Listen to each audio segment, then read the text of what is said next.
All right. What number are we at? What number are we at? What we're going to do is go to the top now because we're at Michigan State at 7. That's no, we're not. We're at number 1. Here we go. Let's see who the number 1 team. That's going to be Georgia. All right, Kirby. So you know there's some drama because our producer has now put 5, 6, 7 down there. So something has happened. After Georgia, Alabama was 2 last week, tied. Not impressive against LSU. Nobody was impressive last week. They weren't. Yep. And they let Bama off the hook because Ohio State wasn't impressive, Cincinnati wasn't impressive, so they had a chance to move up. Well, you know, that's the thing is I wondered if all of that meant we were going to have not many changes. Who's 2?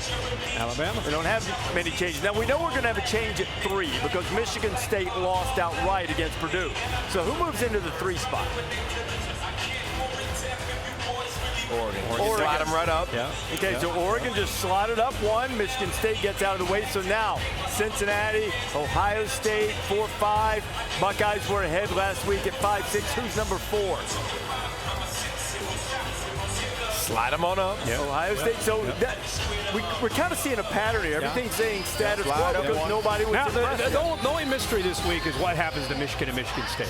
I mean, after the loss last week, Joey keeps saying they're at 7. I have no idea where they're going to be. But are they behind Michigan? Are they ahead of Michigan? They need to be behind them. I wish they would play each other and we'd figure that out. That would be really nice if they could play on the field. Maybe. Let's see number 5. Cincinnati Bearcats. So we just...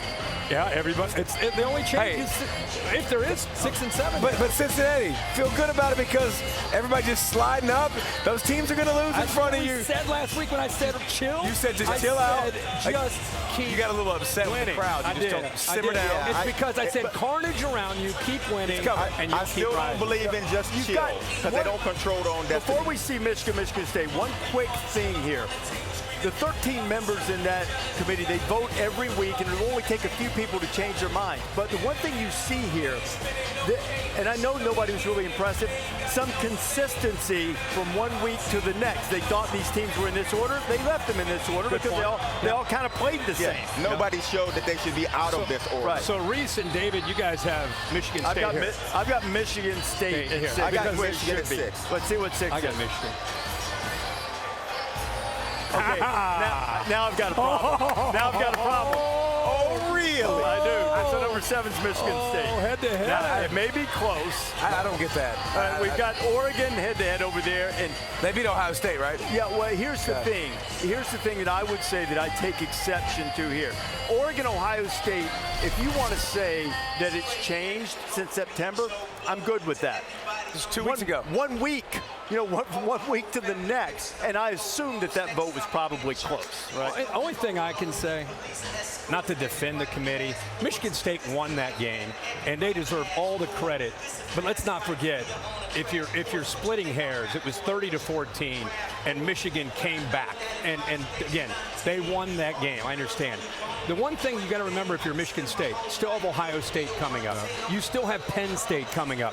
There are going to be opportunities, just like there's going to be opportunities for Michigan. So it'll eventually settle itself. Right. But for now, it's fun fodder. It's I agree that this will all settle itself out. I can fully understand. Now, I know Purdue's ranked now, but they were not ranked when they beat Michigan State. Now, I know Purdue's also always Iowa beat that when they were top 5. And we're going to find out what Purdue's made of this week when they get Ohio State. But I don't see a problem with this ranking right now. This was 2 weeks ago. This was 2 weeks ago. 2 weeks ago. They that's won. a big thing. Here's the other When you watch that game, did you really feel that Michigan State was a much better team? What I saw was them win. So then, again, it takes us back to A&M should be ranked above Alabama. No. A&M has multiple losses. Bama has 1. You're not comparing apples to apples. But it's the most recent loss. It's 1 loss and 1 loss. You've stumbled 1 time, but I beat you head to head. It depends on who you stumble to, and you know that. It was a top 16 team. And they lost to a top 17. No, it is different. That's a fair point. My biggest thing is it's only 1 week. So that win lasts 1 week. The good news is, I think if you take a step back, not only do they have a chance to take care of their business with other big games, but that will also change if it ends up with both of them with 1 loss, because they'll have the head-to-head. They would go to the Big Ten championship game. That's what I separated. It's going to take care of itself. It's fun to see these guys fight over something that doesn't matter. These guys, at the end of the day, as if you weren't in, like he had nothing to do with it. Herbie just took a page out of the Galloway. Crank him up. Thanks for watching ESPN on YouTube. For live streaming sports and premium content, subscribe to ESPN+.